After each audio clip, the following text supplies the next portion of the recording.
Dalam sholat jamaah, makmum tetap wajib membaca surat Al-Fatihah atau tidak?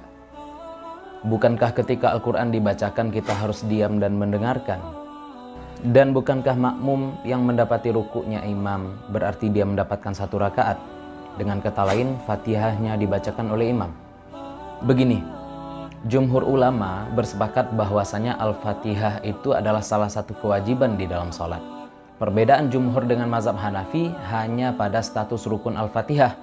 Menurut keterangan guru kami Dr. Mahmud Abu Sayyid, Al-Fatihah di dalam mazhab Hanafi bukan rukun, akan tetapi membacanya tetap wajib.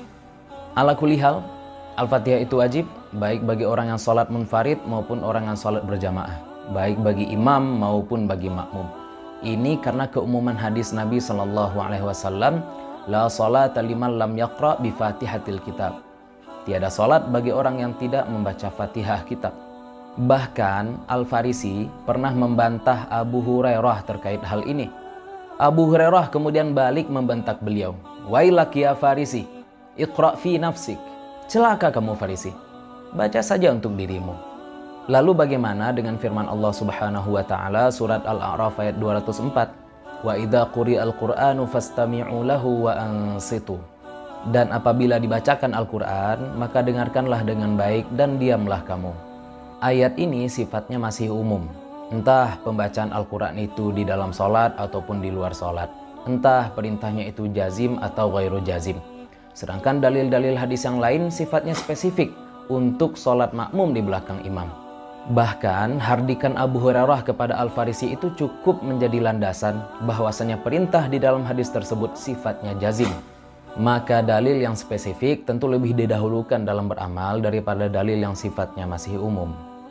Ada lagi mungkin yang akan memberikan bantahan bahwasanya masbuk tetap sah sholatnya meskipun ia tidak membaca Al-Fatihah. Memang dahulu ada salah satu sahabat Nabi Muhammad SAW yang bernama Abu Bakrah radhiyallahu anhu. Beliau masuk ke dalam masjid mendapati Nabi SAW telah ruku. Beliau pun ruku di pintu masjid. Setelah itu beliau berjalan perlahan-lahan untuk bergabung bersama shaf.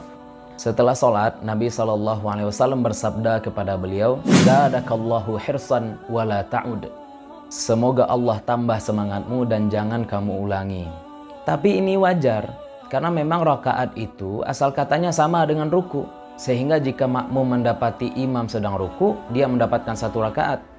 Akan tetapi jangan kita lupakan bahwasanya hadis ini bicara tentang masbuk, bukan bicara tentang orang yang sudah sholat dari awal bersama imam.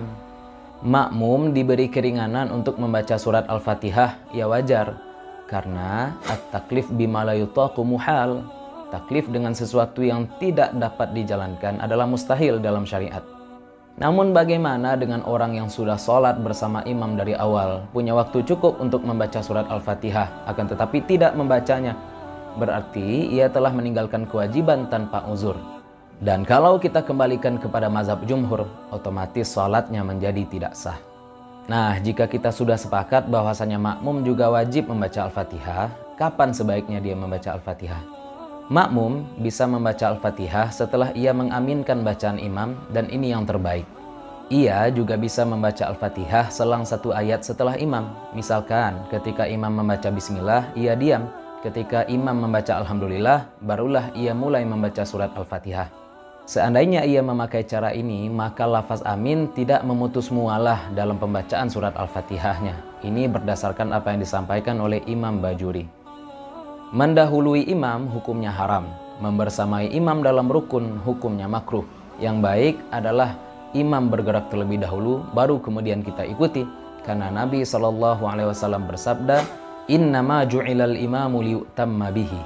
Terakhir, ini memang adalah masalah khilafiyah, akan tetapi setiap mufti hanya bertanggung jawab untuk menyampaikan apa yang sesuai dengan zonnya. Maka jangan tutup bab khilafiyah dan jangan pernah menyalah-nyalahkan perkara yang mukhtalaf fih. Wallahu ta'ala a'la wa a'lam, fastabiqul khairat, wallahul muwaffiqu ila aqwamit thariq. Wassalamualaikum warahmatullahi wabarakatuh.